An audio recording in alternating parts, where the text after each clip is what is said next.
and so it'll be handy just to have it. And obviously after this, if you've any queries at all, feel free to contact Brendan and myself. You know, there's no issues at all. Our contact details at the end of it, and everybody will get a copy of the presentation afterwards anyway, you know. So we have a very much a pick up the phone relationship with everybody. You know, so at any stage if you wanted to query anything. Brendan's going to be delivering this morning. I'd like to introduce you to Brendan and Jessica, actually, my colleagues on the team. Brendan Garrity is the academic supervisor, the learning lead on the programme. So he has 92 years experience delivering programmes at this stage. You're adding on a bit every time, Siobhan, every time. And look how good he's looking from all those years with Mayo Sligo Leitrim TV.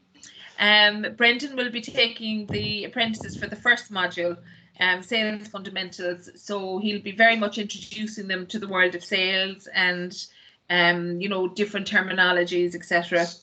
Jessica Martin joined us about, well, must be 6 months ago now, Jessica, is it? And Jessica lectures in the area of marketing and digital sales. So they'll be seeing Jessica for module number 2 and also for module number 3 and module number 7. So customer service, the digital sales. So we have a very strong team. We have another colleague of ours, Charlie Boyle. He's delivering the program at the moment on psychology of sales. And then we have another couple of colleagues as well who deliver the other programs like the finance and whatnot. So what I'd like to do is formally welcome you in your new role as a workplace mentor. It's a really exciting role and it can be challenging, etc. But feedback to date has been very positive from the current workplace mentors, from employers, and most importantly from our apprentices. You'll get to hear from Kelly Hobbs later on. She's one of our current apprentices. You know, she finds it's challenging because you're balancing work and a bit of study, but it's really exciting as well. It's a very practical based program. There's lots of action learning in it. You know, the assessments are very much going to be based around your company or the sector you're working in. Very practical. You yourselves, Brenda, will be talking later just your own roles and responsibilities in supporting them over the 2 years.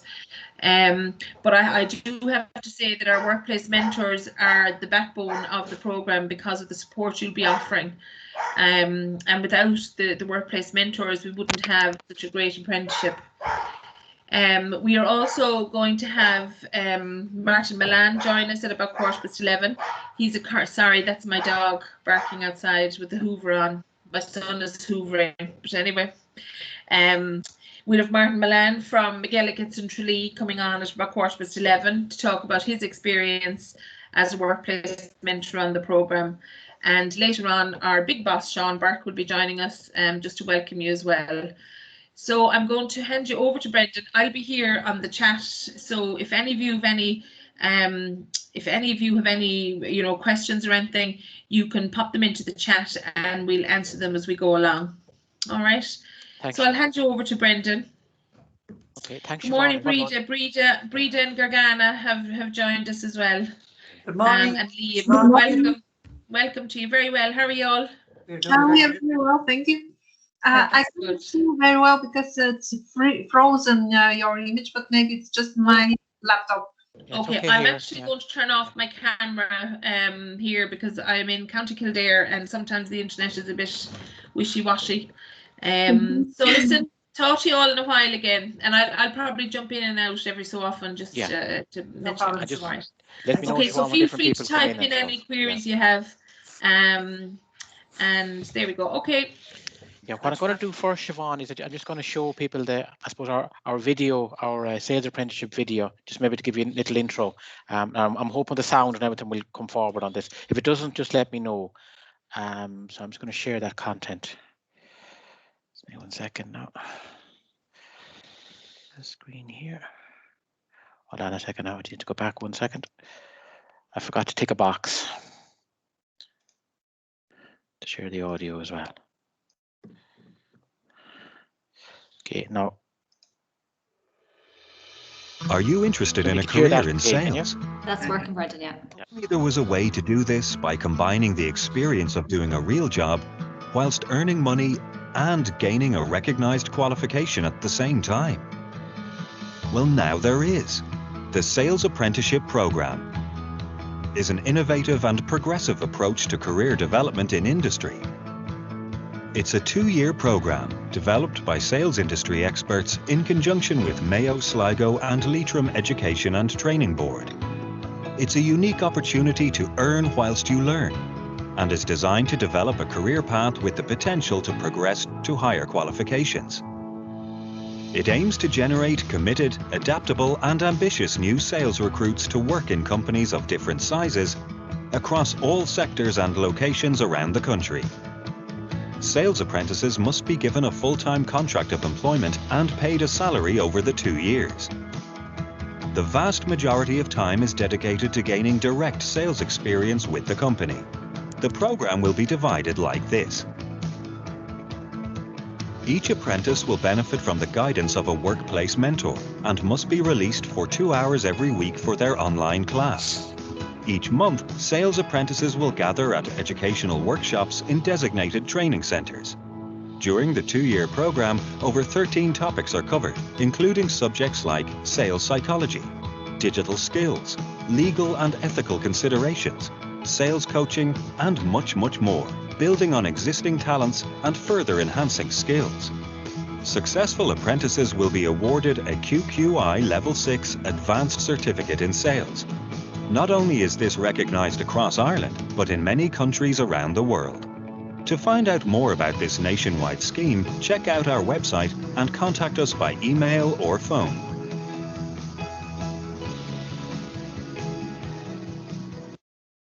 Okay, guys, that's just a short video we made last year regarding the program. Now there are obviously some changes with COVID, and I'll talk about those. I'll talk about those shortly. Okay, so I'm just going to start a PowerPoint and just maybe have a look at first of all just our agenda for today. If I can just do that. Okay, if I can just do that there. That's just my title. So the program title or the certificate is the apprentices will achieve a level 6 advanced certificate in sales, and their role or their title is a sales specialist. That's their actual role, or they will be qualified as sales specialists. Okay, so just for today, just for this morning, as Siobhan said, my name is Brendan Geraghty, and I suppose I have a dual role on the program. One, I am an instructor, so I will take the students for the first class, which is Sales Fundamentals, which outlines the basics of sales and the whole sales process and what selling is and what's involved.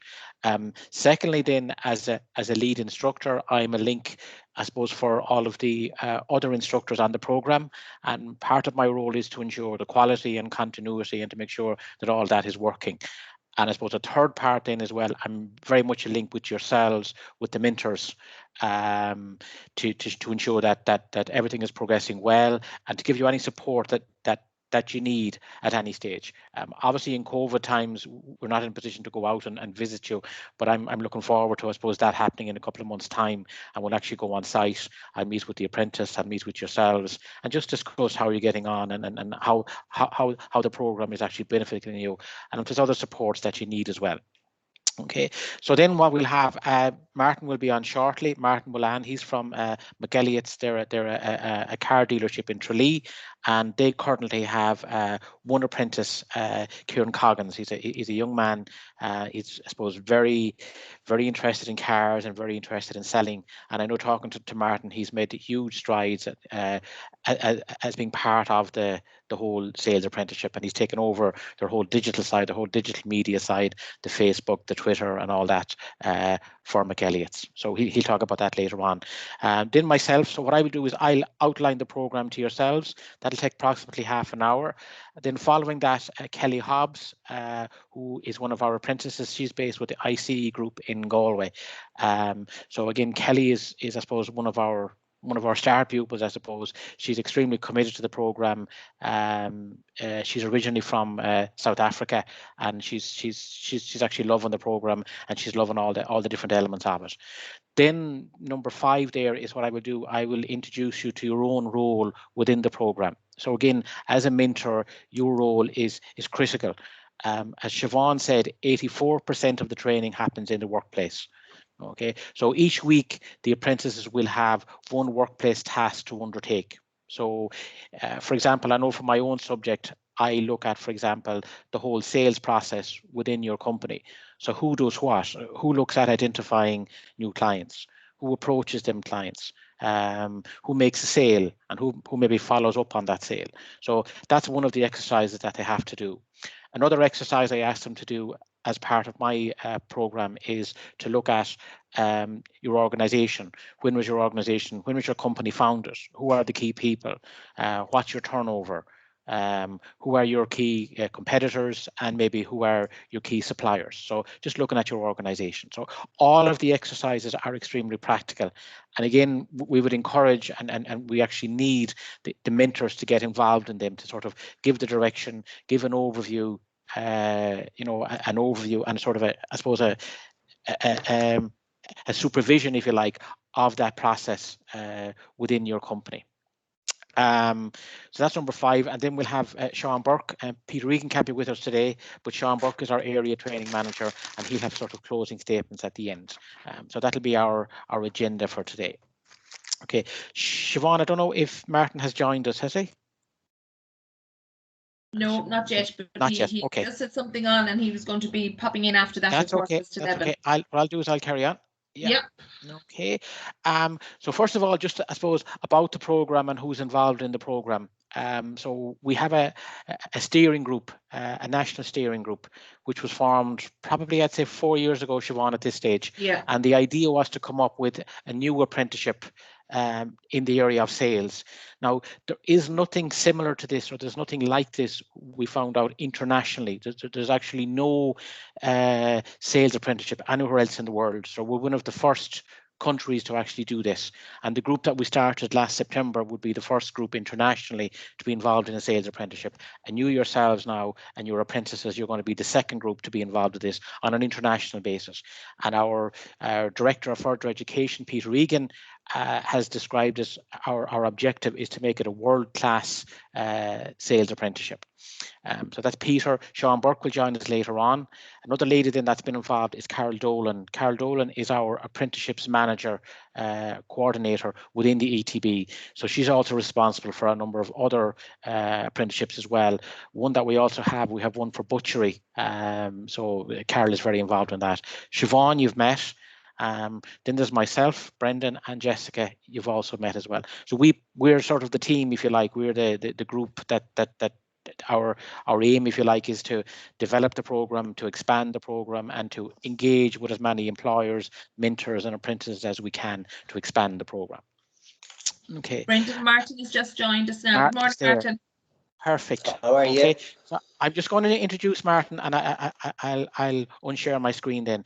So Martin is the workplace mentor in McElliott's of Tralee, and they're a car dealership, and he's mentoring, I suppose, again, one of our young bright apprentices, Kieran, and I know Kieran is very committed to the program, and both Martin and McElliott's are very committed to it as well.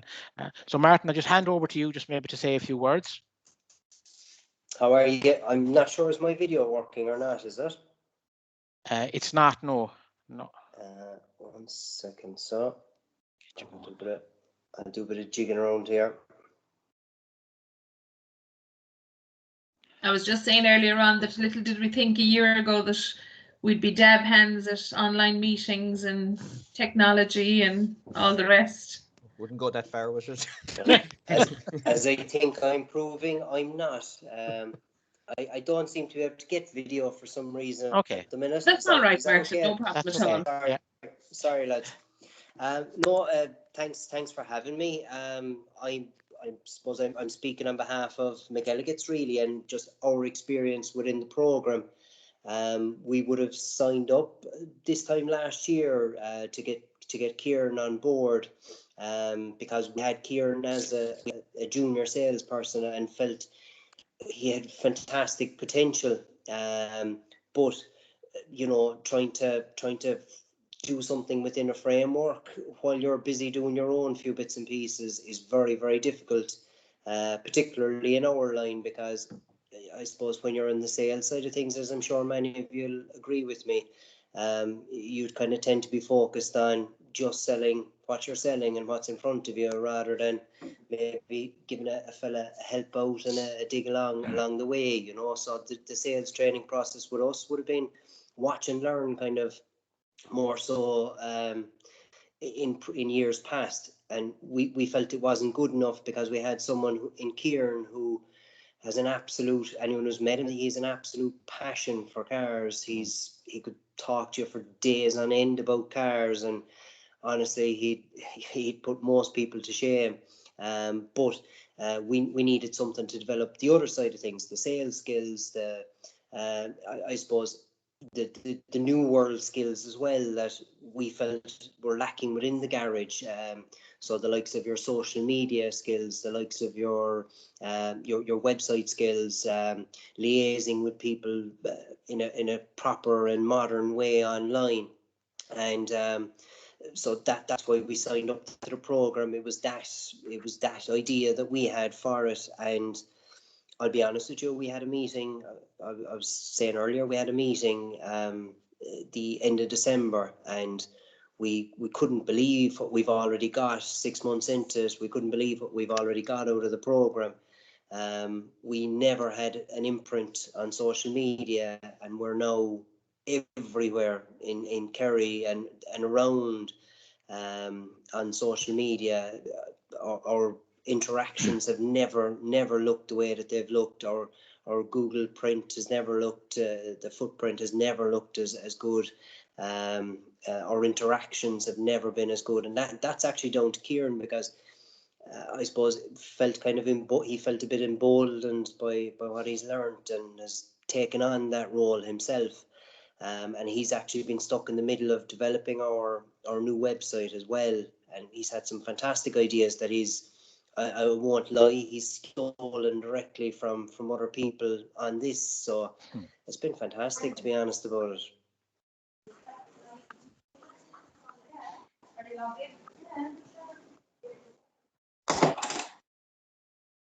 Okay, Martin? Yeah. You're still there? Yeah. No, yeah. I am. Yeah. Yeah. Martin, can I just maybe ask you, just I suppose about your own role? I mean, sort of what sort of time commitment do you give to Kieran, and you have meetings with him and things like that, and maybe what you discuss and things like that, and just the practical side of it for everyone. Myself and Kieran sit down every day. Now, we may not necessarily sit down in an official capacity every day, but we kind of sit down for 5-10 minutes and just go through the day ahead every day. But we have an official meeting every Monday. If one of us is missing on a Monday or unavailable, we just kick it to Tuesday morning. So the start of the week every week, we'll say we take care of the meeting, and it's not just the mentorship side of things that gets taken care of. It obviously we set out a schedule for his lectures, for his study, for his exams, which he's been doing there in the last few weeks as well, and make sure that he has enough time to get everything done. But we also go through, like, he's asking questions now that I wouldn't have dreamt of him asking 6 months ago, about the sales process and about how we do things, and about, should we change this and should we change that. And as he said, 6 months ago, he wasn't asking these questions because, I suppose same as myself, he just wasn't enlightened to ask the questions. Yeah, good. And would you have taken as well then, I suppose, Martin, have you learned in from him? Have you got new ideas from him? Yeah, like I say, and I'm not just speaking from my own perspective. I'm sure my own boss, Declan O'Hara, will back up this. Kieran has brought, we wouldn't have a sales team meeting terribly often, but when we do, what Kieran has brought to it, and when we've sat down and discussed, particularly about the online side of things, because we'd still be a little bit old school in that. We'd still be of the the older generation where it's phone and face to face, whereas like what Kieran has brought us in the last 6 months from that side of things has been fantastic alone. Now, don't get me wrong, he's greeting people, no, not as much obviously with lockdown, but up until December, he's greeting people face to face, and he's dealing with customers, and he's troubleshooting, and he's doing handovers for cars. He developed a video for us, a video kind of template for us to do handovers so that we could manage COVID-19. That all came from him and his thinking. He literally came in the morning and said, listen, I think this would be a good idea. Fantastic. Well done, Kieran. Great idea. It's really, for our perspective, it's been a breath of fresh air. But I don't think without the program and without being emboldened by the program, I don't think he comes up with these ideas on his own. I think he would have sat in the background and done, what junior salesmen would have done previously, just sat and watched and hoped and waited. He's not doing that any longer. He's really taking the bull by the horns. Yeah. I think it's very important there as well, Martin, is that the program gives a structure to all that learning. Do you know what I mean? There's a structure, as you said, rather than, what we used to call it in my job one time was sit by Nelly and just watch what the person is doing. There's now a structure to it, and those meetings on the Monday, like, they're very, very important. Do you know what I mean? They give a structure to the week. They give a structure, and then they're informed by what's happening in the classroom. They're informed by the workplace tasks, and then that leads to the work that's undertaken during the week. And I think that's absolutely critical. Do you know what I mean? I 100%, and I'll be honest with you, we'll say again, being in the trade that we're in, things change on a daily basis in terms of schedules and things, because customers change their schedule.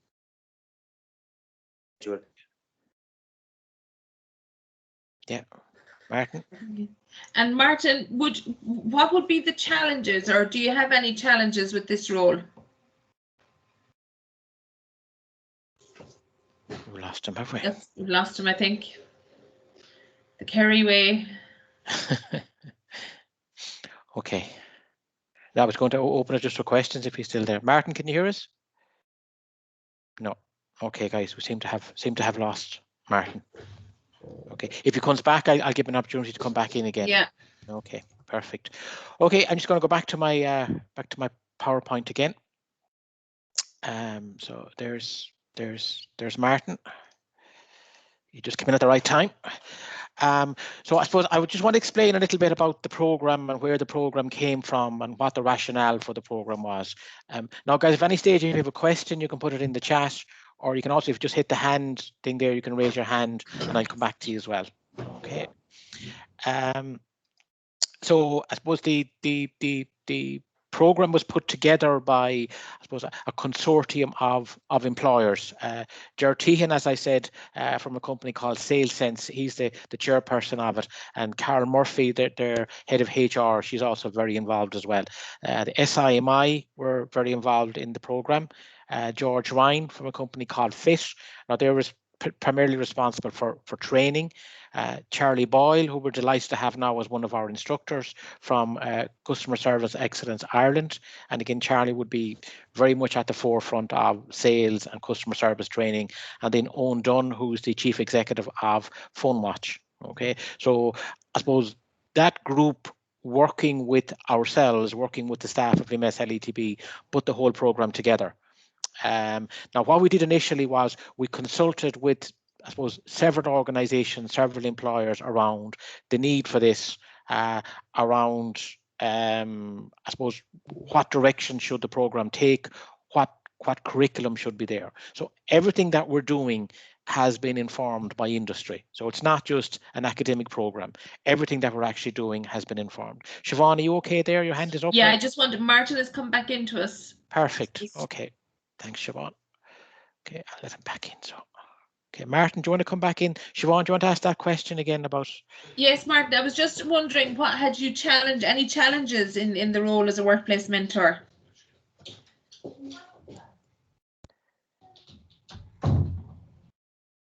Okay, I think there's something wrong with his sound. Okay.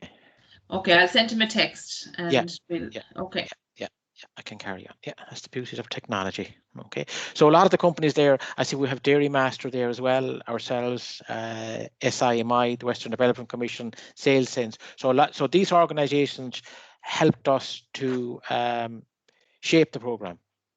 Okay, no one else on there. There isn't. No. Okay.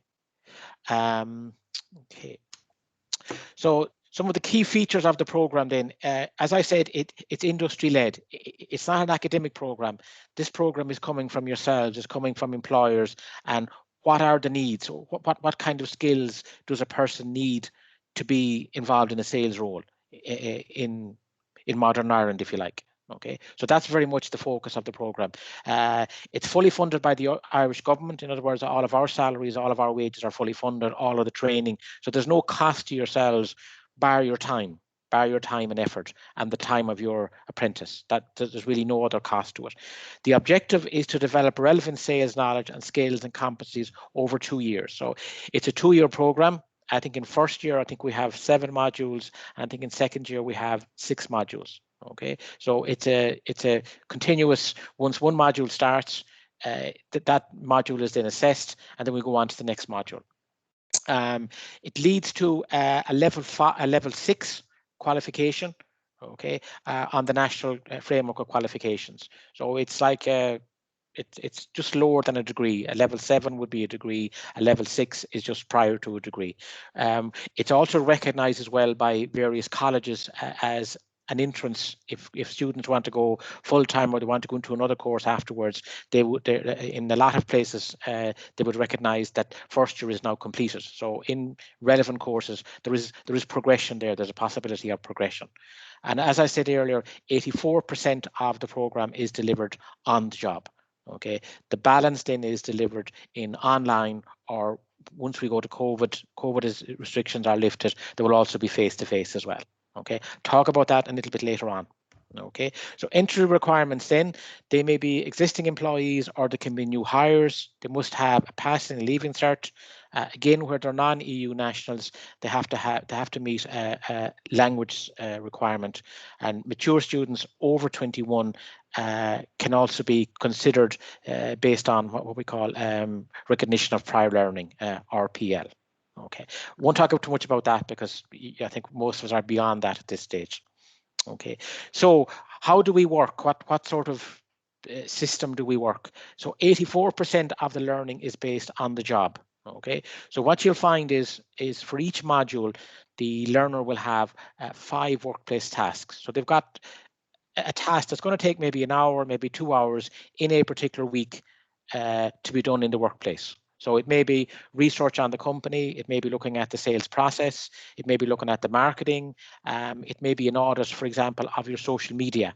I know Jessica does that as part of hers, looking at your social media. We also look as well then at sort of socially responsible marketing. So as a company, have you got social responsibility as well? And that's very much, I suppose, cutting edge or modern marketing, looking at the whole societal impact as well of your company and how are you contributing to society. So they would be some of the workplace tasks. They would be done in conjunction with yourselves. Now, it's up to the apprentice to do it, but your role really is to sort of guide them in that.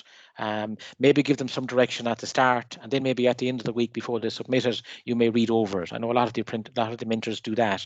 They maybe have a chat about it. The apprentice goes away and does it, and then maybe before they finally upload it onto us, onto Moodle, onto the Moodle site, you might have a read over it. The standard for that, really, what we say is that once you're happy as a company that this would go out to a customer or go out to a supplier, we're then happy to accept that. So there's no marking as such of the workplace tasks. It's really about the learning, and it's a record of the learning and a record of what they find out. Now, what we also find with that as well is that a lot of the stuff that they do can impact in the company that they're working for. Okay, so for example, there the example we had in McElliot's, okay, of, we say, social media, okay, and how that impacted.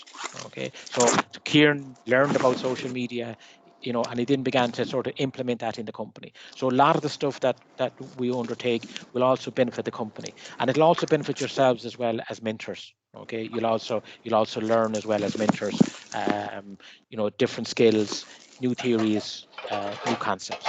Okay, then 12% then of the learning will take place in workshops. So each module, once we leave the COVID era, each module will have approximately 2 days over every 6 weeks where the students will be in face-to-face class. Okay. I'm just going to mute everyone there. Background noise coming. Okay, and then 4% then, once we again leave the COVID era, they'll have 2 hours of class each week, okay, on an online forum. Okay, so we'll use Teams for that, and they'll have so at the moment, because of COVID and since last September, what we're doing is there's no face-to-face, okay, but they will have 4 hours of class each week. Okay, so 2 hours on a Tuesday afternoon and 2 hours on a Thursday afternoon. So 2 to 4 on Tuesday and 2 to 4 on a Thursday.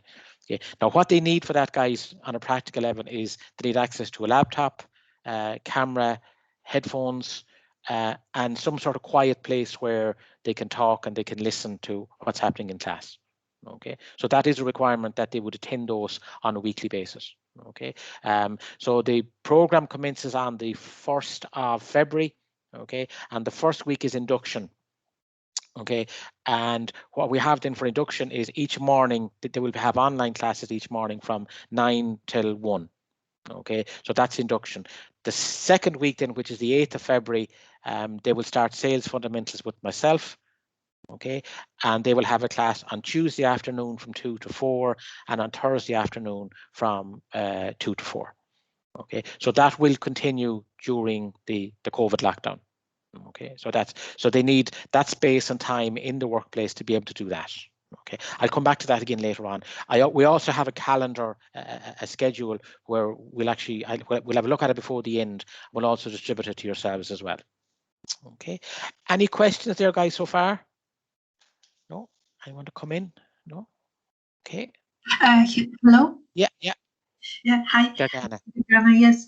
As far as the first week induction, we will be from the office place or the online. Online. Yeah. Online.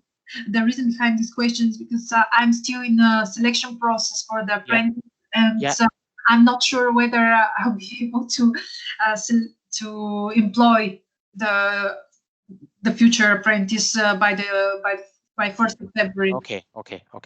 Yeah, well, we can talk about that. Siobhan can talk to you about that afterwards. Yes, Gargana, I can contact you after this and we can have a chat about it. Yeah, no problem at all. Yeah. Someone else has a hand up there as well. Liam? Yeah. Liam. Just for the mentors, do mentors have access to Moodle? Or is it just the apprentice? It's just the apprentices at this stage. But what we do is we give a briefing at the beginning of every module. We'll give a briefing as to the content for that module, Liam, and we'll also make all the workplace tasks available to you, so you'll have access to that. Okay. We are looking at that going forward. We're not there yet, Liam. We would hope to give access as well, or part access as well, to the mentors down the line to actually develop a part of Moodle for them.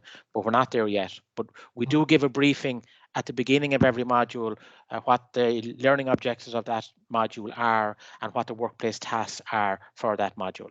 So that will be available. Yeah. Okay. Also, Liam, just and everybody else, as workplace mentors, you're invited to all of our guest lectures as well. So we would have guest lectures during induction, but also we would have a guest lecture in from industry for each module as well. So you'll all get invites to that. And as well as that, we would often ask a mentor to actually come in themselves as a guest lecturer and to talk about the subject area if you were interested. What we'd normally do for guest lectures is give the learning outcomes of that particular subject, and we'd ask you to develop your presentation around those learning outcomes. So it's a really nice opportunity for yourselves to come in and present about your company and yourself, etc. But it's also good as well for, to have guest lecturers in. We use it quite a lot as a teaching and learning strategy to expose apprentices to, different companies, different organizations, and in the world of sales as well. Yeah. Okay. And I think just as well there, Liam, as well, like we have a very high, we, I suppose, pride ourselves on the support we have for yourselves. We're basically 24/7. Like I'm there to answer an email, or Siobhan is, or Jessica is. We're also at the end of the phone as well. So don't ever be afraid to pick up the phone and say, I'm stuck with this, or I have a problem with this, or my apprentice is not doing this. How do I get him to do it? Or I don't understand what you want him to do, or whatever. So now we do very much expect the apprentice to take the lead.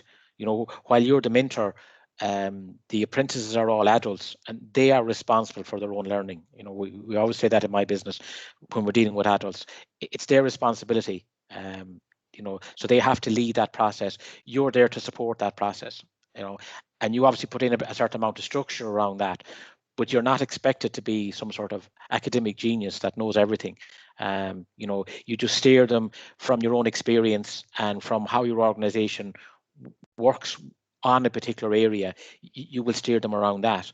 But if they need extra resources or they need to find something else about it, it's up to them to either come to us or to find out themselves about that. You know, and you know, we always try and steer them in that sort of direction, that the material is there, the resources are there. So, but I'll talk about that again, I suppose, later on as well, about their commitment, what they're supposed to do, and the level of commitment that they have to give as well to it. So you're there to support them, but they're primarily the students. They are the learner and they are responsible for that learning. But as I said, we're always here either on an email, on a phone call, on a Teams meeting or whatever. And as Siobhan said, at various events as well, we try and support yourselves as well as much as we can, because you're absolutely critical. That 84%, that's you guys, you know what I mean? So you're absolutely critical to our program. Okay, I'll just look at the modules if I can, just for a moment. So the kind of modules they look at, year one, sales fundamentals. Okay, so I suppose that's myself. That is, you know, what is sales? What's the sales process? You know, how do you get new customers? How do you get referrals? How do you approach a referral? How do you prepare? How do you make a sale, and then how do you follow up afterwards? So it's not academically, it's probably not the heaviest subject, but it introduces them to the whole idea of selling and what the sales process involves.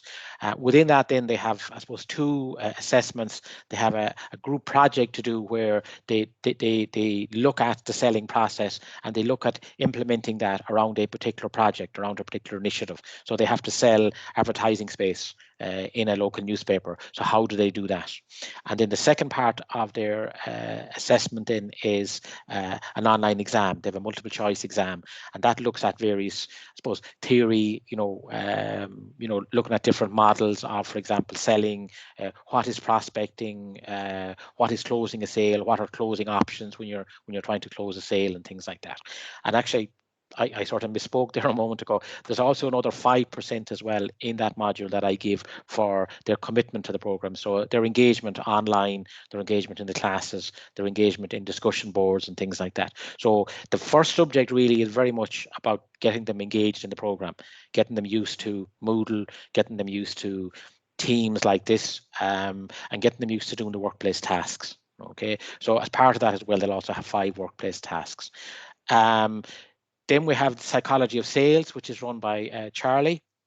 They also look at customer service, sales forecasting and budgeting. I suppose that's the financial side. And again, companies felt as part of the consortium that it was critical that people understood, you know, how to do forecasting and how to do budgeting. That maybe they won't be doing it on a day-to-day basis, but that they need to understand that within their own company, within their own organization. Law, marketing, then, which Jessica takes.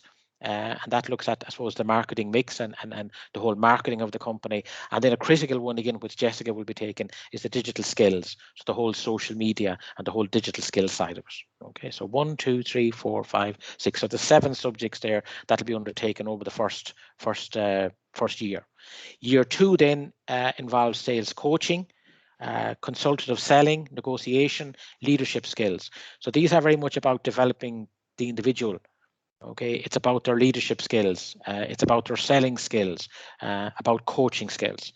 Then look at international selling. Okay, so looking at the whole international side.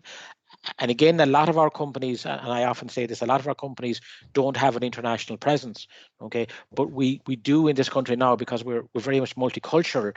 You know, we are dealing with a whole range of nationalities that maybe we wouldn't have dealt with 10 or 15 years ago. So it's important to understand that. They also look at the in-action entrepreneurship. So sometimes when people see entrepreneurship, they think you know, the enterprise setting up their own business, but this is very much about enterprise within the organization. And then finally the capstone module, which is their overall, it's like their project that they have to do as part of the 2 years. Siobhan, do you want to come in there? You have a hand up. Sure. Sorry, I just wanted to mention that we moved the marketing module back to the second module on the program, and that's because we felt that, you know, giving them an underpinning of marketing would be very useful to the likes of the customer service module and the digital skills, etc. as well. But so that the sales fundamentals is the first and the marketing is the second module. Yeah, and the third then is a sales psychology. Third sales psychology. Yeah. Yeah. Okay. Thanks, Brendan. Thanks, Siobhan. Perfect. Okay. Okay. So the journey then, I suppose, over the 2 years. Induction now again, as Siobhan said, the marketing goes in here rather than sales psychology, and then sales psychology comes afterwards. So it's very much done through workplace tasks, yourselves, mentor support, academic support, tutor support, and again pastoral care. Part of my role as well is making sure that, you know, all of the apprentices are doing okay, and that's very important to us as well. And know yourselves as employers and as mentors, you know, you want to see the person doing well as a person, you know. And I think certainly in the current situation, I know with the first group, there was a lot of challenges around COVID, and there was a lockdown then halfway through the course as well, and people had to work at home. Some of our guys were door-to-door salespeople, and they weren't able to do that. So there was a lot of stress and a lot of pressure. And part of my role was to maybe just check in and say, guys, how are you getting on here? How are you managing with COVID? How are you getting on in this current situation? So that is very important as well. And that's a very important part of my role, I suppose, you know, and Siobhan as well. I know all of the instructors, just to make sure that the people are doing okay, you know, and that, you know, the pressure is not too much. And sometimes I think in the last course as well, in the last module, we said to people, you know, maybe take a week off. I know I had one lady at one stage, she was just under immense pressure. I said, well, take a week off and come back, you know, and then pick up again on the modules and things like that. So we're very cognizant of that and very aware of that as well. And again, conversations that maybe, you know, we can have conversations around that as well if you feel, you know, the apprentices having particular issues and things like that. And you know, I suppose we very much want an integrated approach, but also an approach that looks at the whole person. And that's very, very important, because from your own point of view, again, as employers and as mentors, if they're not happy, if they're not satisfied, they're not going to perform. You know, so it has a very practical. Obviously, you're interested as well on a human level that the person is doing okay, and that is important. And I think that's an important part of your role as well. Just checking in, how's things, how are you getting on, how are you coping, is everything okay, and things like that. So I think that's important as well. Okay, so then what kind of sort of skills or what kind of person will you have, I suppose, at the end of this? So these are the sort of skills that we sort of came up with. Customer centered, they'll be critical thinkers, they'll have an understanding of ethical marketing, you know, what's the right thing to do. Creative, communication, obviously, motivated, digital skills, they'll be able to manage projects, they'll be able to work together in a collaborative way, they'll be able to negotiate. So this program is very much about developing the apprentice. Okay, and I think from what Martin said earlier, you know, about Kieran, it's very much about that as well, about developing the person. And I know from talking to employers, they were amazed after the first module or the second module, just how people had developed. One of the mentors told us recently that, you know, one of the apprentices, that he was asked to do a presentation, you know, and he took it on board. But he said if he was asked that 6 months ago, he would run, he'd be gone. You wouldn't see him for a week, you know. And so that's just the confidence and just the whole support that's there that gives them that confidence. And I think that's absolutely critical.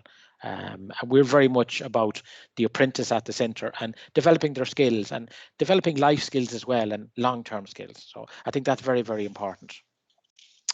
Okay, where am I at? Okay, has Kelly come in yet, or she's not? No, it's probably a bit early for Kelly. Okay. No, okay. no sign of it yet. No, that's okay. So Kelly is our apprentice. I'll introduce her when she comes in, okay, and just get her to speak to yourselves. Okay. So yourselves then, are there any questions, guys, at this stage? Brendan. Any comments or? Brendan. Yeah. Sorry, Edward here. Yeah. Edward. Yeah. I find how many students will there be? We'll have 20 students. Right. There are 20 students. Yeah. I find that young lads, lassies, they like to feel part of the business. Yeah. Part of. I know Brian likes to be part of our business and no more involved in it than we think. We're surprised that he wants to be, but for these 2 years, that it's important that they feel part now of this new group, that they'll be meeting their students. And you talk about the problems with COVID, and I know I have 3 sons myself, and they move jobs and different scenarios and stuff like that, but they love to be part of a thing and have to be made feel part of it. And I'll be working with Brian. He worked alongside me actually. And one of the strong things that I feel that is that he's part very much of our business, and of course, as he does this course now for the next 2 years, that he'll be part of a new group. Yeah. That's absolutely critical. I mean, that's a very good point, Edward. Like, what we do is we work very strongly with them to make sure that they're engaging with each other and that they're networking with each other. Now, it's not going to be a class, isn't going to be like today where you just sit there and you listen. What we do in each class is we very much engage them, put them into smaller groups, get them doing projects. One of the first things we ask them to do is to set up their own WhatsApp group. Okay, and in I think it was probably the second day or the third day of the last group, Siobhan, he's now one of the class reps. He volunteered to do that. So he set that up. I'm not part of that, or Siobhan is not part of that, or Jessica's not part of that. So that's very much their interaction. We also put them for the first module as well, Edward. They're in groups, so they have to interact in groups. They have to do that project as a group. So that is absolutely critical. And we've had to work harder, I think, on that in COVID, because I would not love nothing more than having them in a classroom, and then have your break and have your coffee break and have your scone and have your chat and have a break at lunch and things like that. You automatically have that. So we've actually had to build that into the whole program. And there's a very good group there, certainly in the first program, and that's very much as well part of our induction, getting people to know each other.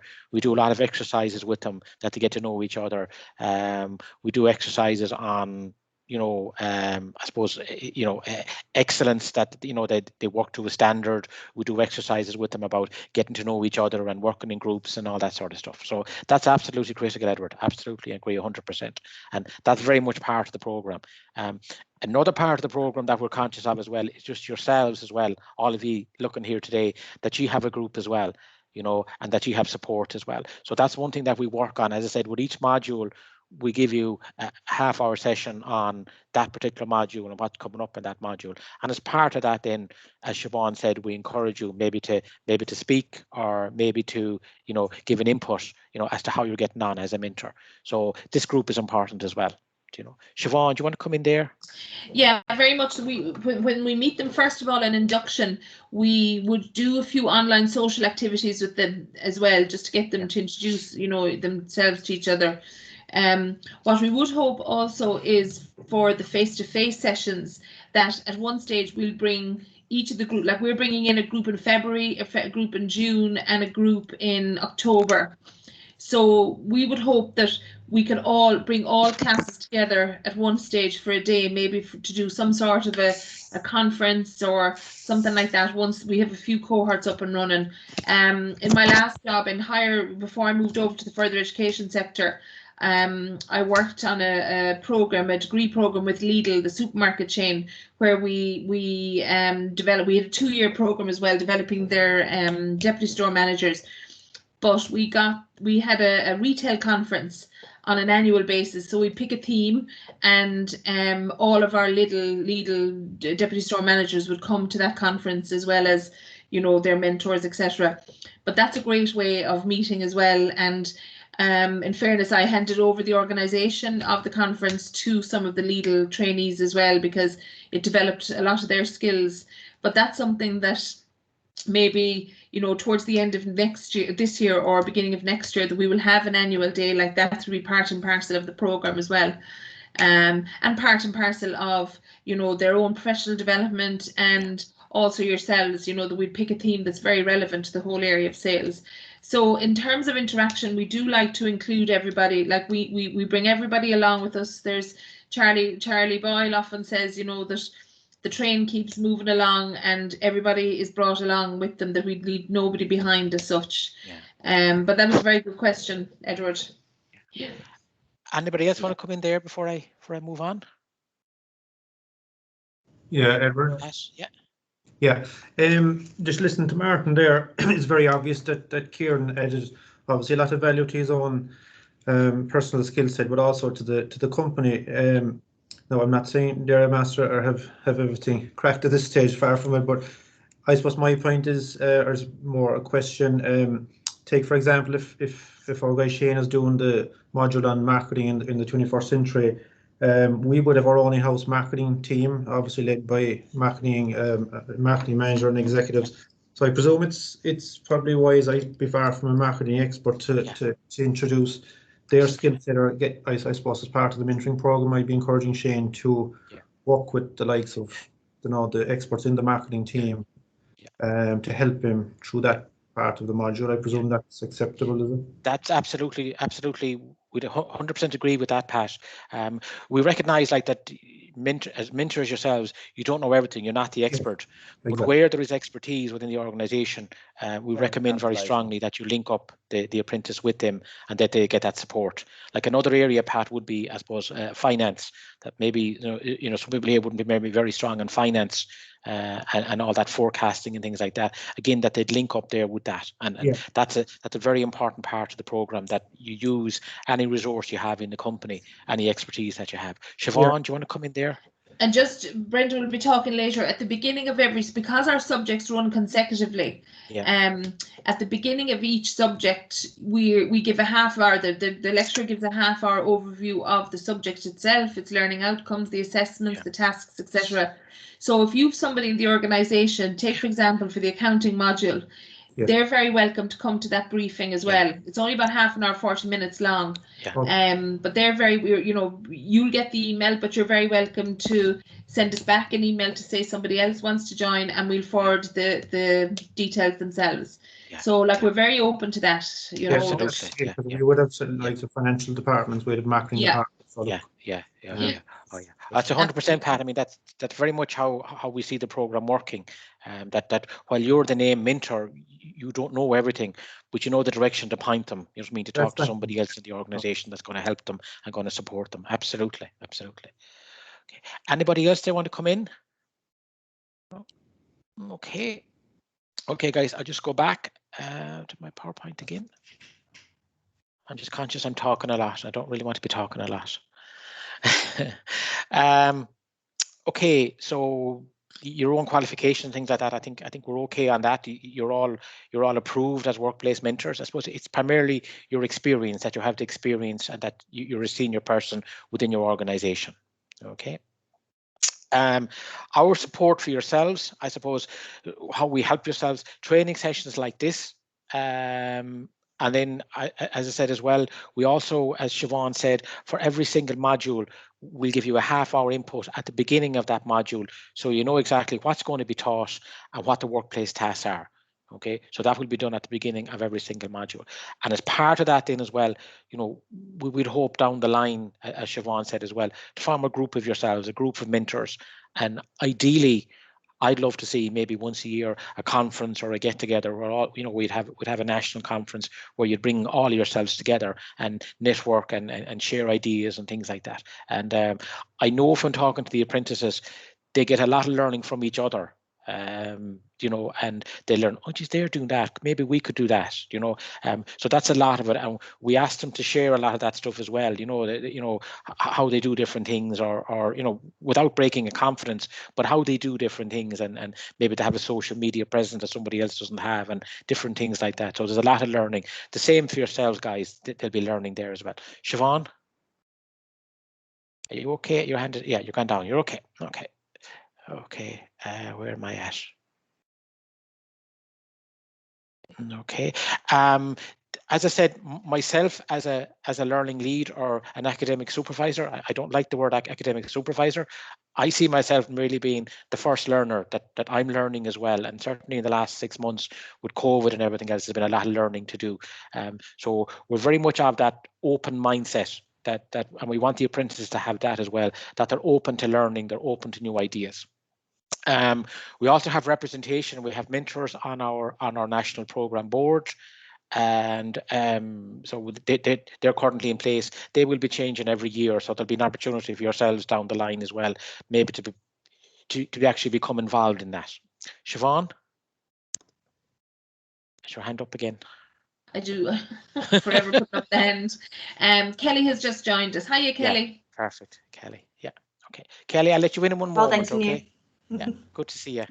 And as well what we have as well is we've got sort of formal feedback mechanisms as well, where we'll survey yourselves how you're getting on. We'll do questionnaires with yourselves as to how the program is working or is not working, or different things that could be changed. So you're very much part of that as well, part of the whole process.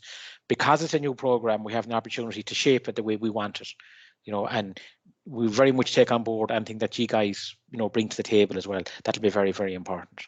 Okay, so I'm just going to introduce Kelly. Kelly is one of our first, I suppose, sales apprentices.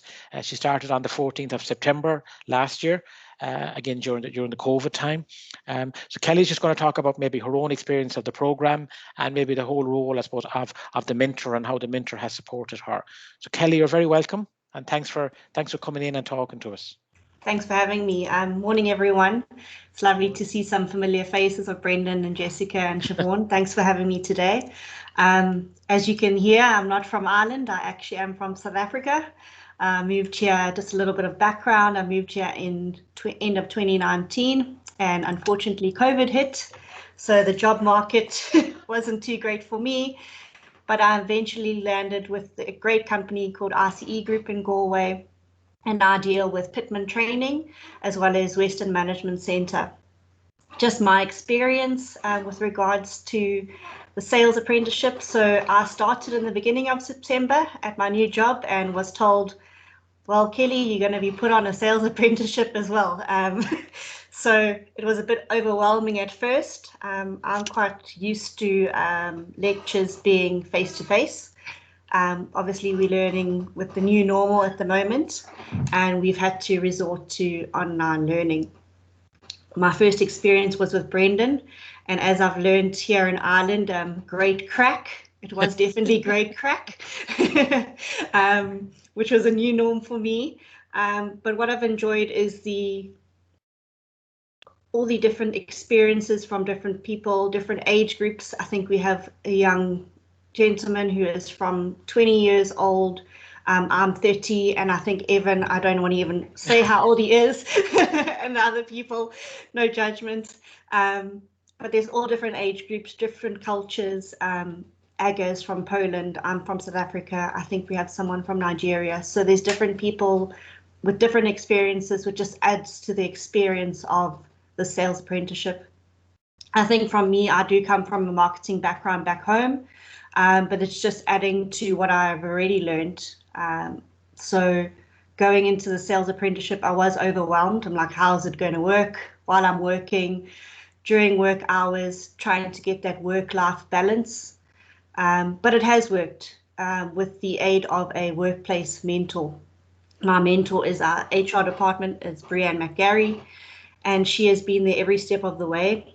My guidance to you going into the future, if you don't have anyone on at the moment, we had 3 people starting from the ICE group on the sales apprenticeship, and we were doing separate meetings of a half an hour with Brianne, which was taking up 1.5 hours of her day.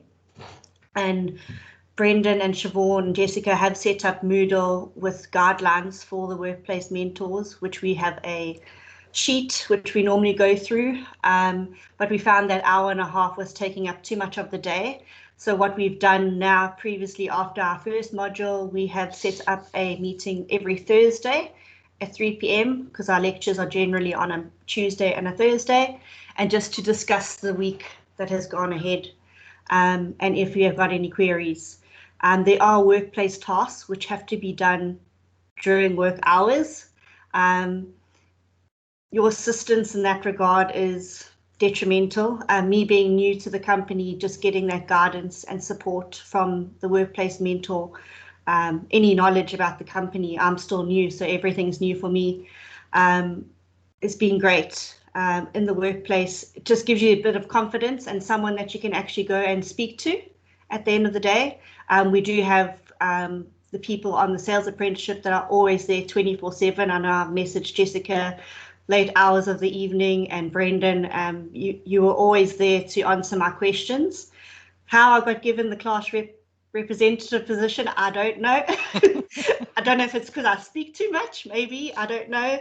Even in myself, you wouldn't say that I'm actually quite shy, but it has got me out of my comfort zone, being on this sales apprenticeship. So any candidates that you do have coming onto the sales apprenticeship, it's worthwhile, and it will definitely give you, it not only benefits the sales apprenticeship and the apprentice itself, but you as a mentor, gives you those coaching skills and knowledge and dealing with different personalities. We all do have different personalities at the end of the day, but also creates a bond and someone that you can go to at the end of the day. So I definitely think it's something that is worthwhile, and we are the result of it. And I think, I don't know, Brendan, how many are on your next sales apprenticeship, but we are the first 21, if I'm not mistaken. Yeah. And it's a very exciting thing for me as a new person to the country.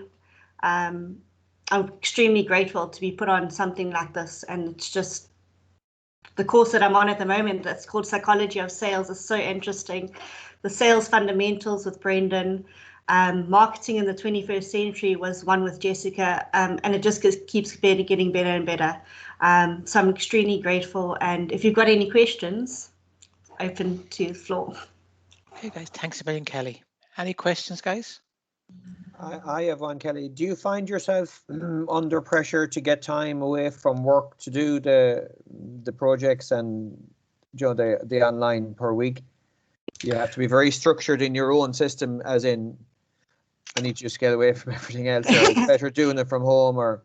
Yeah, definitely. It definitely has to get a work-life balance. It was hard in the beginning, especially for me being new to the company, trying to learn a new job and do the sales apprenticeship. But I found it quite easy. I do take time. I'm quite diligent after hours of work, and taking an hour or two just to read up on material. You do have to be diligent. You do have to have that mindset that you are confident and are going to be able to do it at the end of the day. You might need to motivate your candidates if they aren't that way inclined. Everyone's different, but I've found it quite easy for myself, but I'm quite structured in the way that I do things.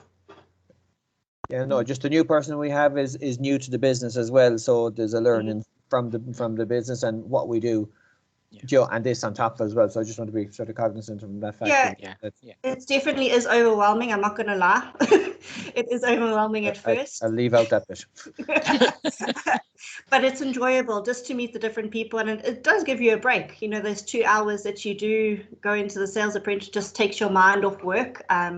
They must shut off emails. I know I had emails coming in at the time, but I've now shut off everything, and my main focus is the 2 hours that we are dedicated.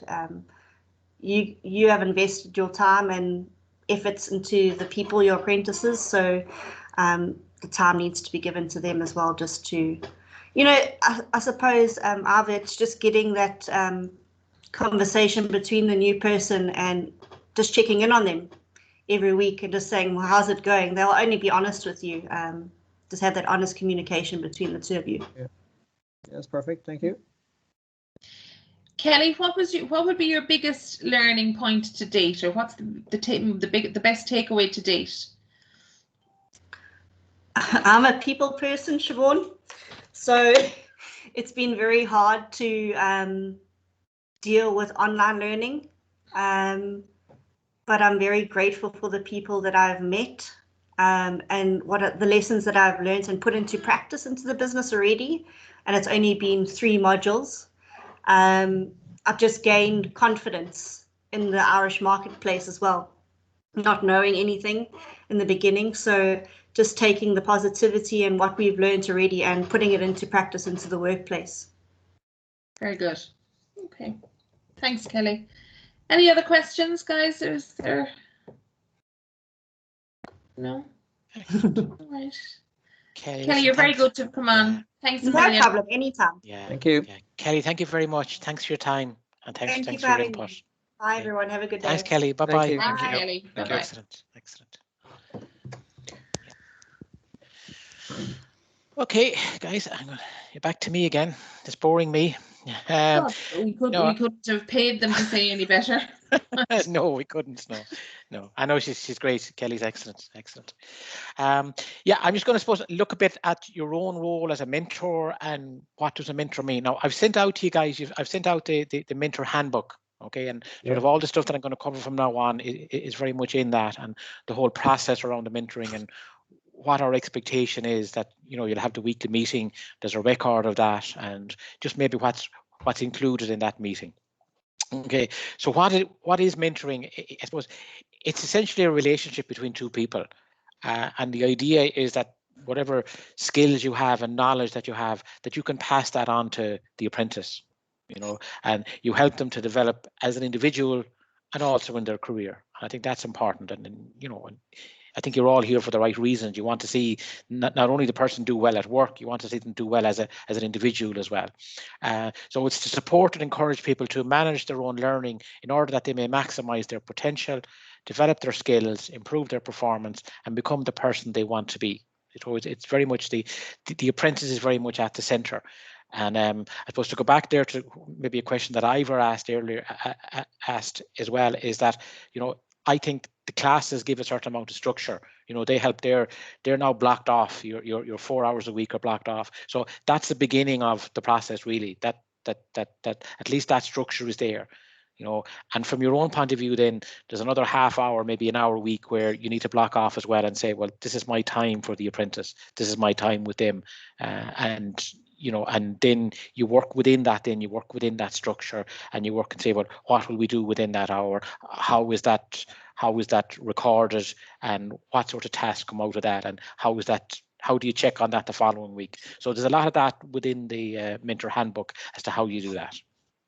Okay, so your own responsibilities as a mentor. Okay, so first of all, and again, it goes back to what you said, Ivor. It's making sure that they have the time for the classes.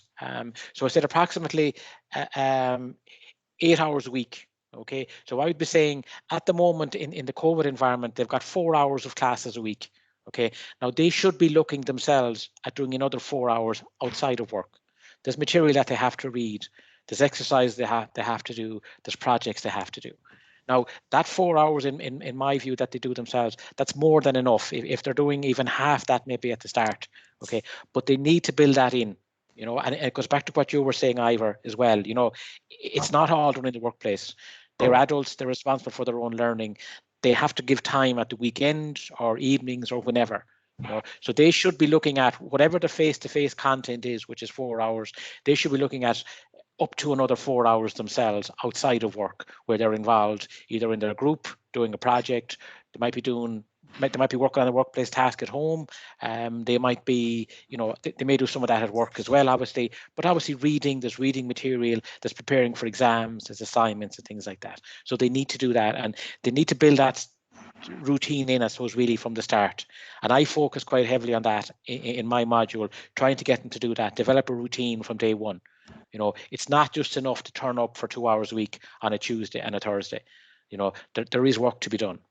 Again, because we're so limited, I suppose, with contact time, the way we work is we give them material, we expect them to read it, and then that's then discussed in class, and it's gone over in class. Okay, the term for that we would use in sort of online learning is what they call the flipped classroom. So by the flipped classroom, we mean that they have material in advance, they read that in advance, and then that's looked at within the classroom. We all went to school, I went to college, and you went in day one knowing nothing, and you expected the lecturer or the teacher to tell you everything and go through everything with you in the classroom. With the flipped classroom, the idea is that you read in advance, you have a certain knowledge in advance, and then that's looked at, that's discussed. So what we'll have there is, I would go through some of that information again. I would then maybe put them into groups and say, right, implement that in your company. You know, who does your prospecting? You know, so I put them into a group maybe for 10, 15 minutes, 4 or 5, whatever we have in maybe 4 groups of maybe 5. And, you know, who does the prospecting? Who does it? How do they do that in your company? How is that done? Who undertakes it? And then we take feedback, so then they learn from each other. But they're automatically implementing what's in the theory or what the concept of prospecting is. They're looking at that within their own company, within their own organization, you know, and that's absolutely critical. So there is an onus on them. So I've put that in there. Approximately 8 hours a week is their learning time. 4 on the job, which is basically your class, and then 4 off the job. You guys have a role in your weekly one-to-one review. Okay, so you will need to meet with them once a week, whatever time suits yourselves. Okay, and again, I've put in a process there. I've got various forms there. I've got like a meeting form within the Mentor Handbook that you can use as a guide for how you set that meeting up. Something that Martin said earlier, for example, if the meeting doesn't happen, you know, how is that facilitated? If someone can't make it, how is that reset? Okay, and I think it's very important that he said that they normally meet on Monday. If they both can't be there, there's a default, then there's a fallback situation. Okay, how is that? Rather than let it slide for another week and another week. You also then try and support opportunities for off-the-job training elements. So can they go to a conference? Can they go to an event? Can they go to a networking event? Obviously, a lot of that can't happen at the moment. But again, you should be looking at that at the salesperson and saying, well, is there something here I can send them to? Can I look at an event, a conference, a seminar that maybe they should be looking at as well as part of their learning? You create opportunities within the workplace. Okay, and I think it was Pat that said earlier as well, you know, link them up with other departments, link them up with the marketing department or the finance department. Is there other stuff that they can learn? Keep your communication open. That's very important. Some of you guys will be their manager. In other cases, the mentor is not their manager. Okay, so you have to, if you are the manager, you have a dual role there. You have to manage that as well. You know, the mentor role is slightly different than the manager role. So you have to think about that as well, and maybe how that works for you. In a lot of our cases on the previous one, a lot of them are not managers. They would just be mentors. Okay, but sometimes they need to tic-tac with the manager, or they need to say, well, Johnny's getting on well and maybe he needs a bit of time to go and do this or whatever. So that may be part of the process as well. And then what we would do as well then is, once COVID, I suppose, again has lifted, I will visit, Siobhan will visit, Jessica will visit, and we look at how's progress, how are you getting on, guys?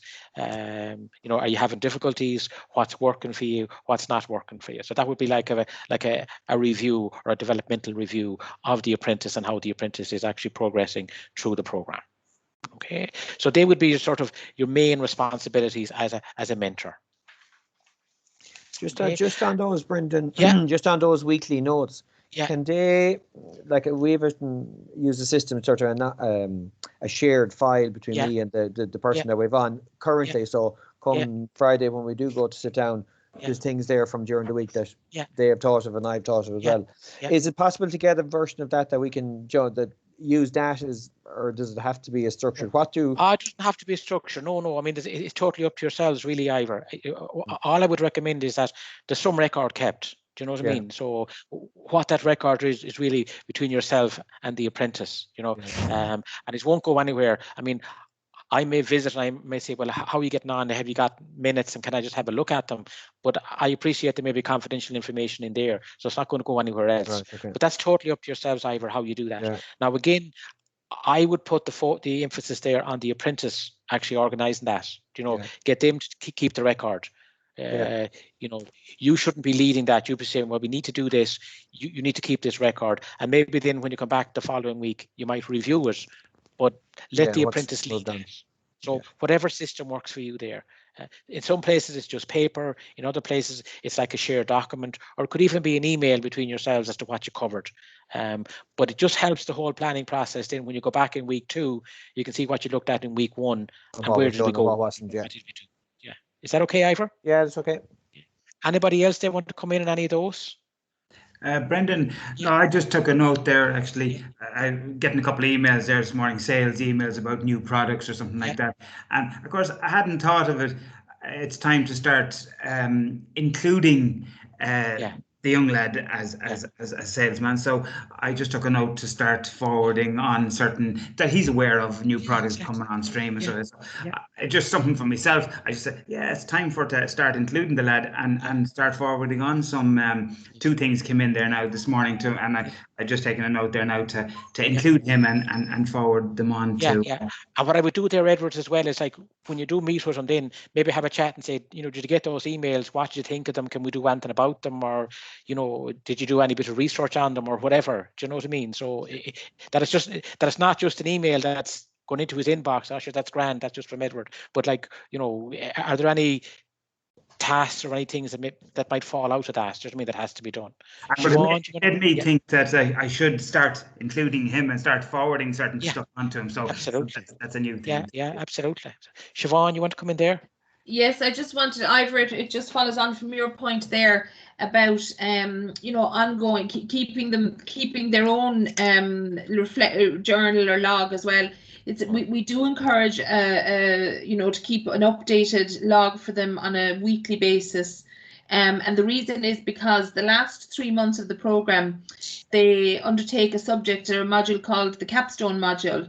And the capstone module is going to be a piece of research for your own companies. So what they do is they take an underperforming KPI within the company, and we give them some examples of those underperforming KPIs, be it, you know, customer service or something to do with branding maybe, or something to do with the sales process or any of these. So they get a choice to do this project, and with the assistance of yourselves and ourselves, they develop a plan or develop something that can turn that underperforming KPI around. But section A of that capstone module is we want an overview of how they themselves feel that they have matured and developed over the 2 years. So just reminding them on a weekly basis to keep their diary. We're going to send out a journal to everybody, a diary out to everybody. So if they could just, you know, fill up that on a weekly basis, what they've learned and how they've applied it to the company, because that'll be a really good diary to inform that capstone module at the end of the 2 years. Okay. Thanks, Siobhan. Thanks, Brendan. Yeah, anyone else want to come in there, guys? No? Okay, we're almost there now, but another 10-15 minutes we'll get us. Okay, just going to go back and share my screen again. I've only 1 or 2 more slides left, so we're not too bad. So that's your responsibilities. Just a bit on, I suppose, the whole process or sort of the stages of the mentoring relationship. Now, this may be different for some of you because if it's a current employee and you know them already and things like that, you know, some of these stages may be sort of short.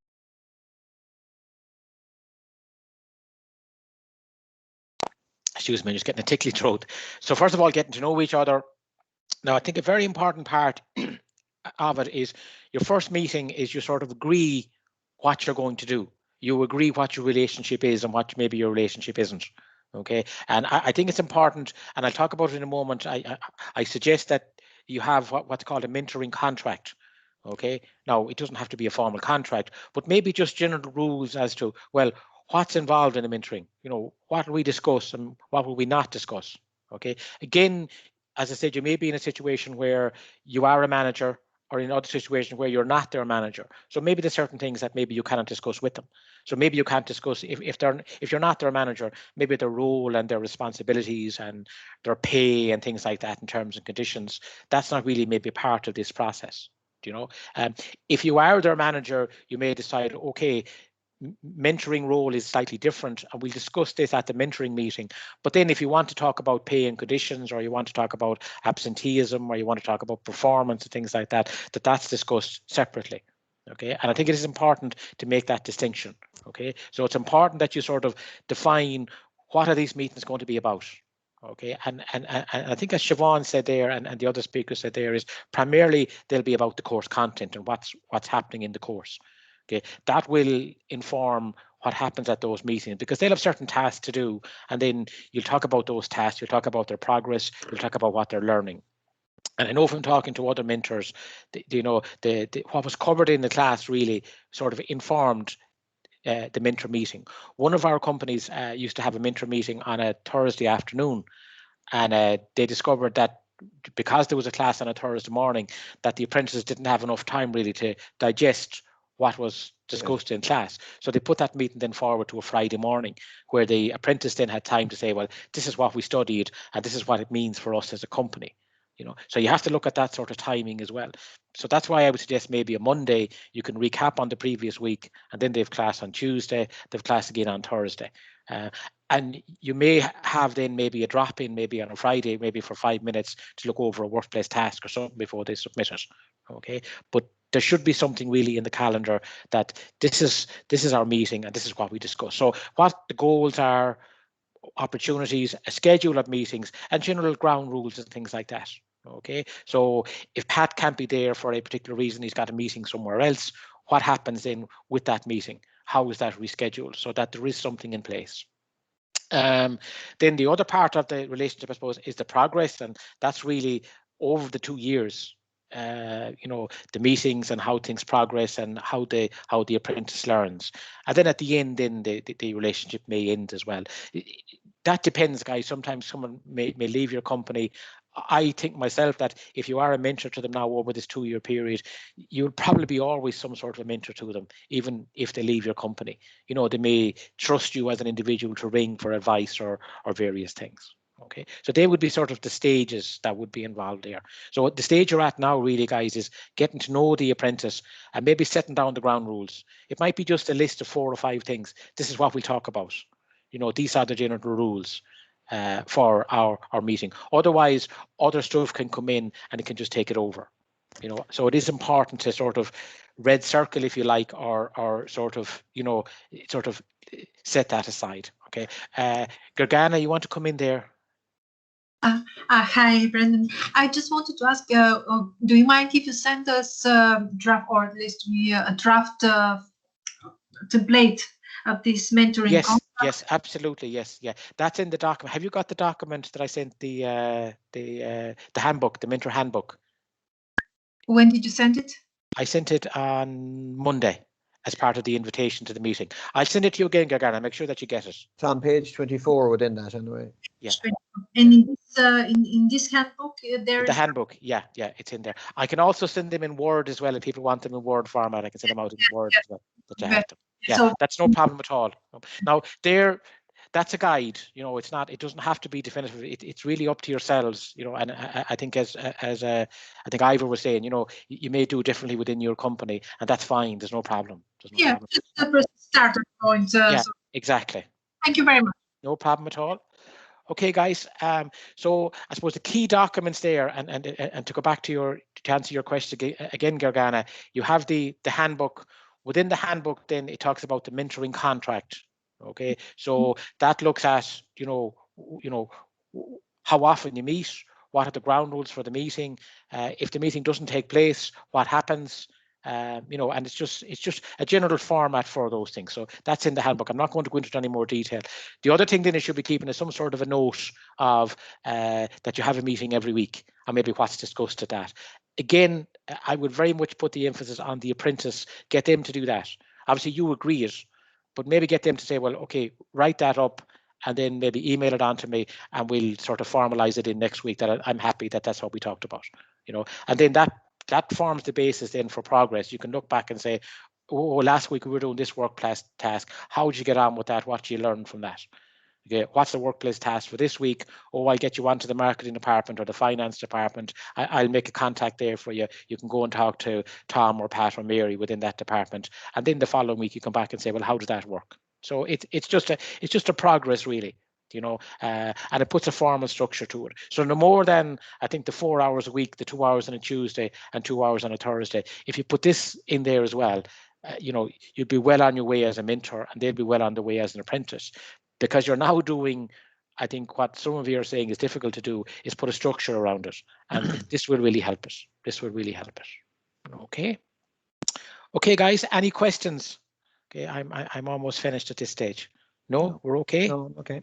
Okay, now what I'm going to do is I'm just going to do a little exercise with you. I'm not going to put you into groups or anything, but I'm going to do something. It's called a Kahoot, and we often use it in class just to do little quizzes with the students. Okay, so just to get them interactive and things like that, we often do it. Okay, so I'm just going to come out of that for a second, and my Kahoot is here. Okay, wait one moment now. So I'll just share my screen. So guys, you're going to need your mobile phones for this. So if you have your mobile phone, just open up your browser or your internet on your mobile phone. Okay, look, I'll get that done. Okay, okay. No, I'll do it. Okay, it's going to mute everyone. This is fine. Okay, so I want to share content. Yourselves. Okay, I'm going to host it. Okay, so what I want you to do is go to a site called kahoot.it, www.kahoot.it, and it'll ask you to put in that number, the number that's there on the screen. You can see that okay? Yeah, you can see that okay, Siobhan?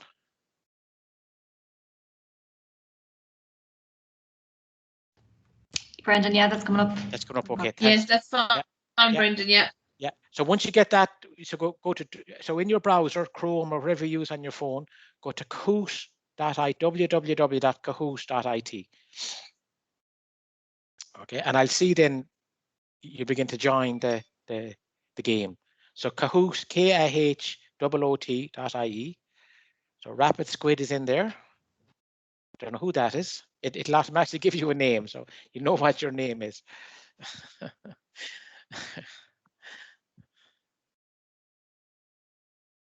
So Kahoot.it. So we often use things like this with the class just to check their learning and things like that.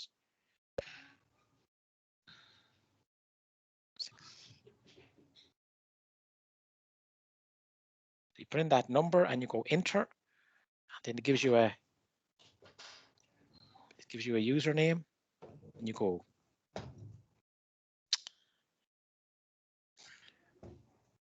Okay.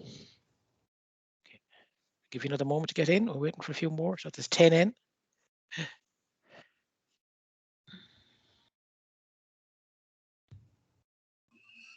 So once I get the name, do I click on your screen? Yeah. Click joined in. Yeah. On your phone. So you do everything on your phone. Everything's done on your phone. Yes. It appeared the name, and then what? You'll get a question now in a minute, Gergana. Are you in, Gergana? You are. It's saying you're in, is it? Yes, you're in. See your name. Yeah, your that's okay. name. Yeah. I'll start it now in a moment. We have 11 in there. Okay. Anybody having difficulty? Can I proceed? Okay, I'll proceed. Okay, even if you're not in, you'll get the gist. There's 11 in on it now at the moment. I think we've 17 in the meeting, but there's 11 in on it. Okay, so I'll just start it. Okay, so getting ready. So Mentoring Basics 2021. Okay, so question 1. So you press the appropriate color on your phone. On your phone, yeah. So your phone would look like that. Okay, so if your red button, mentors are born, not made. So is it true? If it's true, hit the blue button. You have 5 seconds. Or false, hit the red button. Time goes by very quickly. 9 answers, 12. Well done.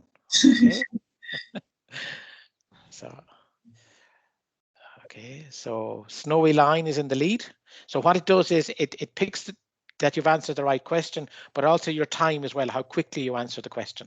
So I don't know who Snowy Line is, but you might find out at the end. Okay, next question. So it gives you a podium as you go along.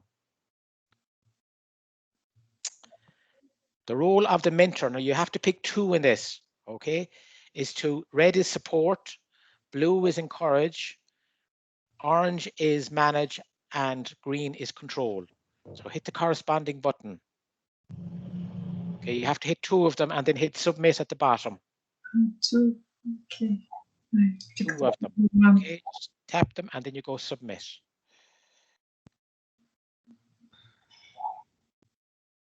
Gosh, because I picked only one. You picked the wrong one, did you? So we go next. Okay, so it gives us our thing again. Snowy line is still in the lead. Okay, we'll have to find out who that is. Okay, next one. What is the duration of the sales apprenticeship? Red 1 year, blue 2 years, orange 3 years, or green 5 years? 12 seconds, 11 seconds, 10 seconds. Okay, well done. I'm very impressed. You're listening to me all morning. Okay, so next, let's see what our thing is. Okay, Snowy line is still in the lead. What percentage of the sales apprenticeship is on the job? Red is 50, blue is 100, orange is 75, and green is 84.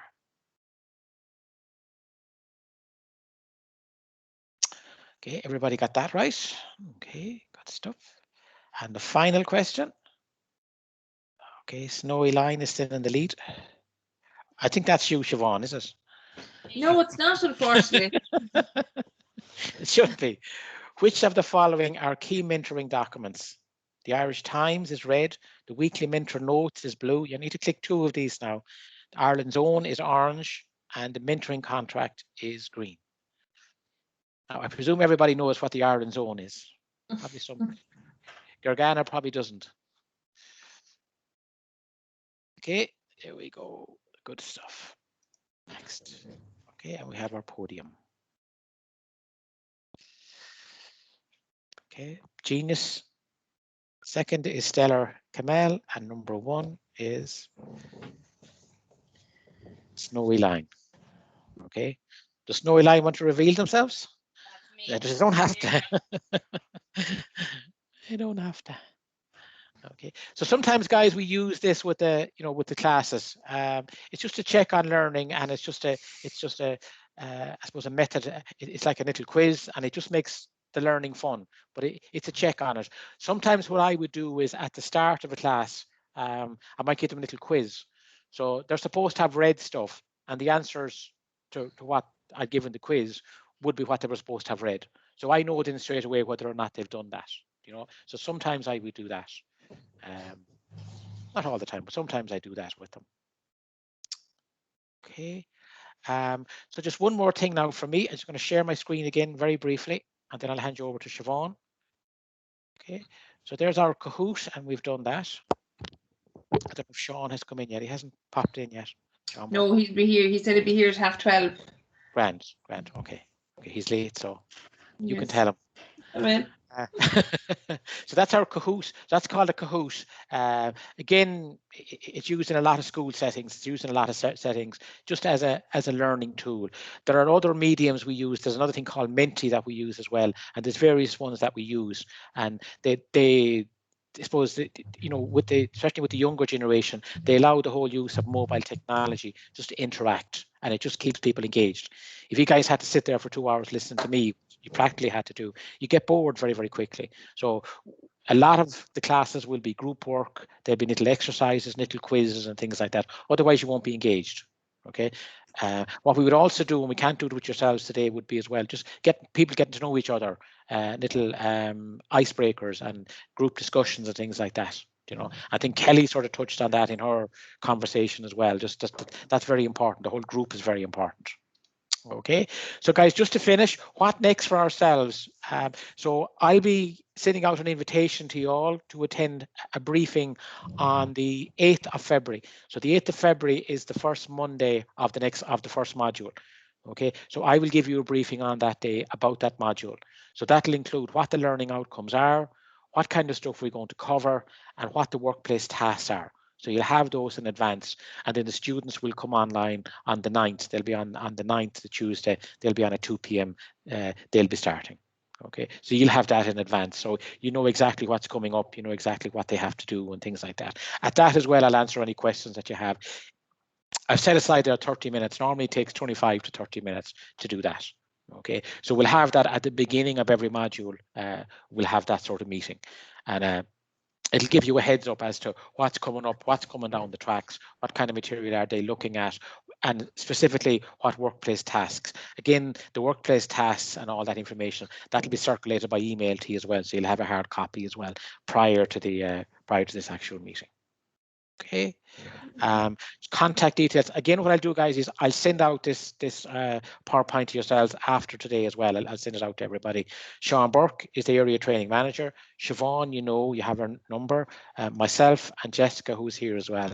And then any sort of general queries, somebody looking to register an apprentice or things like that, it's apprenticeship@msletp.ie. That's just a general email for that. Okay. And yeah, just a little thought for the day. Leadership is not about being the best. Leadership is about making everybody else better. Okay, and I think that's very much what we're here for, is that the apprentice, this young person or not so young person, that they can be a better person. They can be a better worker, but they can also have a better life as well, and they can be fulfilled in their life as well. As well, I think what you'll find is for some of the apprentices as well, they'll be finding their way. Maybe sales is not for them, and that's fine. That's fine. I would recommend that if you can encourage them to finish out the course, because then they have their level 6, even though they might say, well, I don't really want to work in sales. They have a level 6 that they can go into marketing with, they can go into business with. There's other things that they can use it for as well. So very much about the apprentice. And Siobhan, Jessica, myself, Sean, everybody in MSLETB, we're very much about the person as a whole, and their development and their advancement, and that they can make a contribution to society, make a contribution to your company, but live satisfying lives as well themselves, and find something that they enjoy and that they want to do. I think that's critical. So part of it may be, a scoping out for them, just learning what do they like to do. So best of luck, guys. I'm looking forward to working with you all. As I said earlier, we're available. I suppose we're available 24/7 really to answer an email or a phone call or whatever. But we try and be as supportive as we can and try and help out as much as we can. And you guys are critical as mentors. You're absolutely critical to the program, because 84% of the learning happens in the workplace. So putting in that structure now, they have their weekly classes, you have your weekly meeting, you have a certain structure around that. Start off now as you mean to go along. You have a great opportunity now to sort of, you have a clean sheet. So, put in a good foundation. And if you put in a structure there and you work that structure and you work that system, it will pay off at the end of 2 years.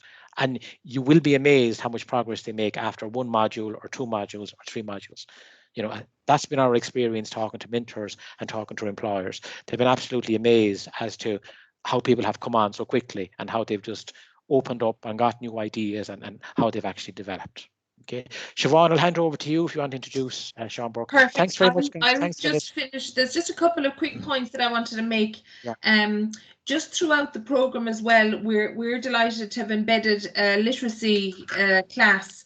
So once a month on a Wednesday afternoon, there'll be about 30 to 40 minutes. The group will be divided into 2, and Lorcan, our colleague, the literacy specialist, will develop skills in terms of their research skills, their academic writing, their report writing, etc. So this will be very much as a support to all of the subjects that they're studying, their assessments as well. So he meets with the lecturer, the tutor at the beginning of each module, and he gets access to the assessment and the workplace tasks, and he supports them also in the development.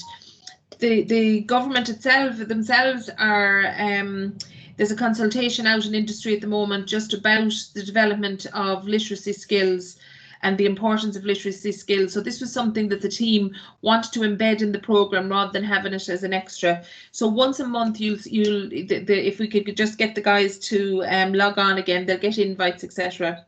Second of all, most of you are registered as approved providers at the moment. I know there's 1 or 2 undergoing registration, and that should be completed over the next few days. And most of our apprentices as well are registered, and they need to be, those that are awaiting, again, the companies to be registered before the apprentice can be registered as such. But I'm following up with the SOLAS authorised officer and all of that. And lastly, our area training manager, Sean Burke, has just joined us now to say hello to you and welcome you on the programme. Sean, I'll hand it over to yourself. Thank you very much, Siobhan, and thank you very much for the opportunity to speak to you all this morning.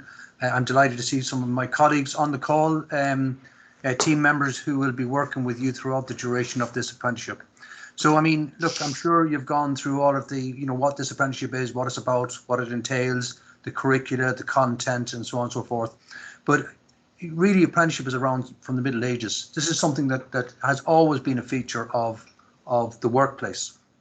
And really, in Ireland, we restricted ourselves to 26 craft apprenticeships, which, you know, were the carpenters, the plumbers, the motor mechanics, metal fabricators. And we really have a very strong tradition of apprenticeships in that space. But this new wave of apprenticeships, these new generation apprenticeships, which this programme is part of, is really Ireland's key priority to bring apprenticeship type training to all types of areas within the economy and within business. And now there are more new apprenticeships than the typical craft. So this apprenticeship would fall into the category of being the new generation apprenticeship, which is post 2016. Apprenticeship has been around a long time, but what's really crucial in any apprenticeship is the employer and the mentor, because apprenticeship implies that there's going to be somebody there to support, to coach, to advise the apprentice as they go through their journey. And that's why mentoring is so crucial to the apprenticeship, because it's the quality of the mentor and what the mentor brings to that apprentice which is going to feed into the overall success of the programme. This programme, I think, you know, anybody from the outside looking in, and certainly yourselves now that have had an opportunity to have a look at this, it's a tremendous opportunity for people to engage in the sales industry and learn in a way that's different from the traditional go to third level, do 2 years, 3 years, 4 years of academia, and then come out. So you might have the underlying theory, the underlying academic skills, but you don't necessarily have those skills which are going to be vital for you to succeed in the workplace. And that's why the apprenticeship is different. The 82% of this apprenticeship that's delivered in the workplace with the employer, with the mentor, the experiential learning is a completely different journey. And that's where the strength of this program is going to be. But it's very important that the mentors play their role. And I think I heard Brendan just saying, because I came very late on the call, the mentors will be supported throughout this journey as well, because it's critical that the learner in the workplace is number one, staying with the program, meeting the various targets and goals and achieving the tasks and the competencies within the workplace that are being signed off by the mentors and by the employers, and that in order to maintain the pace of learning over the continuum of the program, they must stay with the program. They can't get too far ahead. They can't fall behind. They must maintain the pace, and that's where the mentors come in. So I'm really excited to have you on board. This is the second group. Having said that, it's the first tranche of sales apprenticeships ever in Ireland. So you are the new wave. This is a new and exciting development for us, and I hope for yourselves. I think you'll find the programme tremendously valuable, because we do add value. So yes, the apprentice is central to what we do. Absolutely, we care about the apprentice and their training and the fact that they achieve the results. But we also bring additional value, because the mentors will need support. The mentors will get input. Any guest speakers that are brought into the programme, you'll have access to the materials, you'll have access to the programme content, and the team will interact with you. So any questions you have, people will be available. So I think you yourself will find value in the programme. And as the programme builds, and it does take a little while to gain traction, 3-5 years, we will see a constant flow of apprentices through the system, and then people become more au fait with the programme. So listen, I'm really delighted that you're on board. I'm very happy to have had the opportunity to say hello to you. I want to wish my colleagues, the team here that's on the call today, every success. But I want to wish you success, and I want to wish your apprentices and the employers success in the programme. And I look forward to the day when we can actually all gather in a location someplace and have a cup of tea and a scone and a chat, and we can see each other face to face. Thank you very much, Siobhan, for the opportunity. Thank you, everybody, for listening to me. Thank you, Sean. Thanks, Sean. Thank you. Sean. Okay, so if Any other questions from anybody? No. No. Good. No. Well, then I'd just like to take the opportunity to say, firstly, thanking you for coming on board. We mentioned earlier the cost. There's no cost to you. There's no cost to the apprentice. We don't expect them to buy any textbooks or anything like that. We have a really good online digital library that they have access to. So anything like that they've access to. All we look for you is your time and your support to give to these guys. So with that, I'll say that, thank you very much, and thanks, Brendan. Thanks.